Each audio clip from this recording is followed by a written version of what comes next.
Boa tarde a todos, irmãos. Deus abençoe. Graça e paz do Senhor Jesus a todos. Hoje começamos o capítulo 4, finalizamos as igrejas. Agora a gente entra numa parte em que a igreja basicamente já sumiu da Bíblia. Ela já foi para o céu. Ela não aparece mais só lá no final de Apocalipse. Então pode ser já uma coisa que o arrebatamento seria antes. Mas vamos lá. Capítulo 4, versículo 1. Depois disto olhei, e eis que uma porta estava aberta no céu, e a primeira voz que ouvi era como de uma trombeta falando comigo, que dizia: sobe aqui e eu te mostrarei as coisas que devem acontecer depois. Depois disso, já que nem eu falei, significa depois dessa era da igreja, a era atual que a gente está agora. Ou seja, então, leva a crer que isso aconteceu, o arrebatamento, porque tem essa porta também aberta no céu para alguém entrar, possivelmente. Afinal, passou a era da igreja, já não está mais aqui, vai ser lá só depois da tribulação. Então, ainda vão ser apresentadas ideias ao longo do estudo, sobre ser antes, sobre ser depois, no meio, enfim. Mas a gente vai chegando lá. Uma coisa também é que, porque se a primeira vinda de Jesus foi em duas partes, talvez agora fosse igual, Não seria diferente. Sempre, as coisas costumam se repetir. Porque antes ele veio, aí morreu, viveu os 33 anos, morreu, voltou e aí foi para o céu de vez. Agora seria a mesma coisa, talvez. Vem para arrebatar, dá um tempinho ali, os 7 anos, ou 3 anos e meio, e volta de vez. E João também já ensinava sobre o arrebatamento. Arrebatamento, falei bem estranho. 1 Coríntios 15, 52. Acontecerá num momento, num piscar de olhos, quando a última trombeta soar, pois quando a trombeta soar, aqueles que morreram serão ressuscitados para viver para sempre. E nós que vivemos também seremos transformados.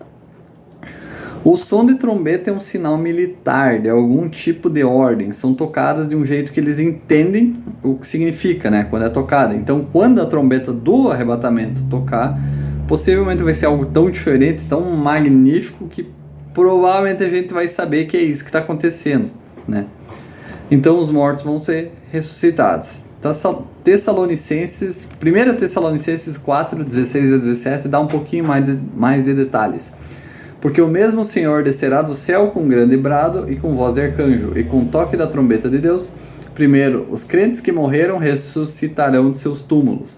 Então, junto com eles, nós, os que ainda estivermos vivos e permanecermos na terra, seremos arrebatados nas nuvens para encontrar o Senhor nos ares. Então, estaremos com o Senhor para sempre. Eu não sei se o pessoal fala disso, mas às vezes eu penso, será que o som da trombeta não vai ser só no céu e nós não iríamos ouvir? Só que esse aqui versículo desprova isso. Realmente, ele vem com esse som de trombeta, então todo mundo ouviria. Aqui ainda não é a volta de Cristo, porque é a gente que está indo encontrar ele no ar, não na terra. Jesus permanece aqui na terra quando ele volta lá na Batalha do Armagedão. Então, e tem gente que até diz que a palavra arrebatar não está na Bíblia, só que ela está. É que no original, a palavra ela significa ser pego, apanhado ou agarrado. No sentido, tipo, quando tu pega uma coisa aqui, isso seria o arrebatamento, é pegar do lugar. A gente, então Deus nos pegaria para as nuvens. Isso foi num piscar de olhos. João foi arrebatado para ter essa visão. O que aconteceu com ele? É o simbolismo do que vai acontecer com nós. Exatamente como Paulo menciona que vai acontecer. Tanto que a igreja, de novo, não é mais mencionada até lá os últimos capítulos de Apocalipse. Porque acabou a era da igreja. O foco não está mais nela, nos gentios. É em quem ficou para trás. Agora é Deus tratando com os judeus diretamente e, claro, os gentios que sobram. Então, é nesse momento do arrebatamento que se cumpriria o que Jesus disse para Marta e Maria, quando Lázaro morreu. João 11, 25 a 26. Disse-lhe Jesus: eu sou a ressurreição e a vida. Quem crê em mim, ainda que esteja morto, viverá. E todo aquele que vive e crê em mim nunca morrerá. Você acredita nisso? Então Jesus já havia falado sobre o arrebatamento. Estou falando tudo errado hoje. E Paulo menciona ali ainda que acontecerá quando a última trombeta soar. Eu vou passar a teoria de ser no meio também, só que bem mais pra frente, porque tem algumas coisas que a gente tem que ver ainda. Se não me engano, acho que é lá pelo capítulo 12, então vai demorar. Mas, por hora, ficam duas ideias se for antes. A primeira é que Paulo escreveu para Coríntios em 59. Então ele não tinha como referenciar algo que ainda ninguém sabia. E esse algo eram as 7 trombetas, que Jesus só revelou para João lá por volta do ano 96, quase 50 anos depois. Então Paulo não teve a revelação do Apocalipse, só do arrebatamento. Segunda ideia, seria a última trombeta tocada em uma das festas de Israel, que eles têm as festas das trombetas. E o último toque da última trombeta é chamado de última trombeta, é conhecida por eles, né? Muitos também ensinam sobre o arrebatamento ser depois da tribulação, só que tem evidências bem fortes de que não seja. Elas são pontos que muitas vezes não fecham. Muitas vezes as pessoas vão para Mateus 24:31 para fortalecer esse ponto. E ele enviará os seus anjos com grande clangor de trombeta, e eles reunirão os seus eleitos desde os 4 ventos, de uma extremidade do céu a outra.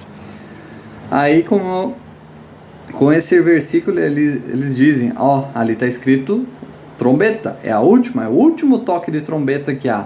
Só que aqui, então aqui no final ocorreria o arrebatamento, né? Parece, quando se tira de contexto. Vamos aos 2 versículos de antes, 29 e 30. Imediatamente depois da tribulação, daqueles dias, né, finalizou, o sol escurecerá e a lua não dará sua luz, e as estrelas cairão do céu, e os poderes do céu serão abalados. Então aparecerá no céu o sinal do Filho do Homem, então todas as tribos da terra se lamentarão e verão o Filho do Homem vindo sobre as nuvens do céu, com poder e grande glória. Jesus vem com poder e glória pro Armagedon. Isso não parece nem um pouco com o arrebatamento, mas com o final da tribulação. E no versículo 31 fala de seus eleitos. Na Bíblia, às vezes os eleitos é Israel, às vezes é os salvos. Como é que a gente sabe então qual que é aqui, né? Pelo versículo 32, que é o seguinte: agora aprenda a parábola da figueira. Quando seus ramos já se tornam tenros e brotam folhas, sabemos que está próximo o verão. Quem que é a figueira? Israel, né? Tem muitos que dizem que a teoria de ser antes da tribulação também não é verdadeira, porque ela só surgiu, entre aspas, com Darby lá por volta do ano 1800. Tem duas coisas aqui com esse argumento.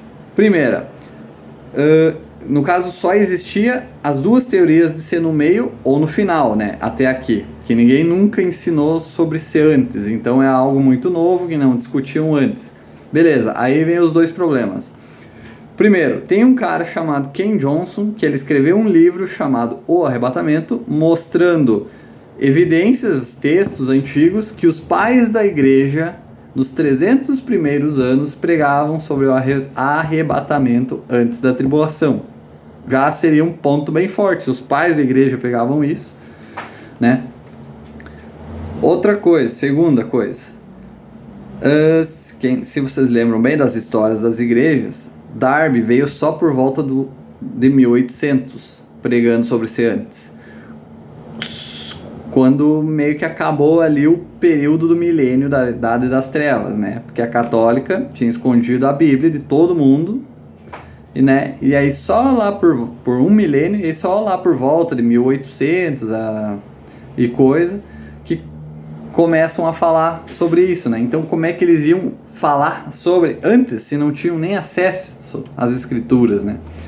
Então a quantidade de evidência, só até agora, vai ter mais ainda, sobre ser antes, é bem maior que o resto. Quando terminar todo o estudo, talvez eu faça até uma coletânea, né? De antes, meio e depois. Mas por hora, vamos a outro ponto que fortalece ser antes. A igreja, o corpo de Cristo, né, é chamado também de noiva de Cristo, 2 Coríntios 11:2, porque estou zeloso de vós com zelo de Deus, porque vos tenho preparado para vos apresentar como uma virgem pura a um só marido, a saber, a Cristo. Então Jesus viria no arrebatamento pela sua noiva, porque afinal ele não a deixaria, né, sua esposa, sua noiva, sofrer nas mãos do anticristo por 7 anos, antes de casar com ela. Como é que ela ia ser uma virgem pura daí, né? Efésios 5:23, porque o marido é a cabeça da mulher, como também Cristo é a cabeça da igreja, sendo ele próprio o salvador do corpo. E o 27, para apresentá-lo a si mesmo, igreja gloriosa, sem mácula, nem ruga, nem coisa semelhante, mas santa e irrepreensível. E quem tomar a marca da besta vai ter uma ferida grave, já não seria mais imaculado, né? Teria mácula. Então, então já não fechariam os pontos se fosse depois.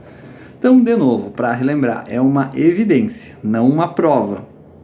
Mas a Bíblia, a gente tem a fé por causa das evidências. A gente sabe que ela é verdadeira por causa de evidências. Então, se as evidências são para ser antes, a gente seria mais levado a crer que acontece antes.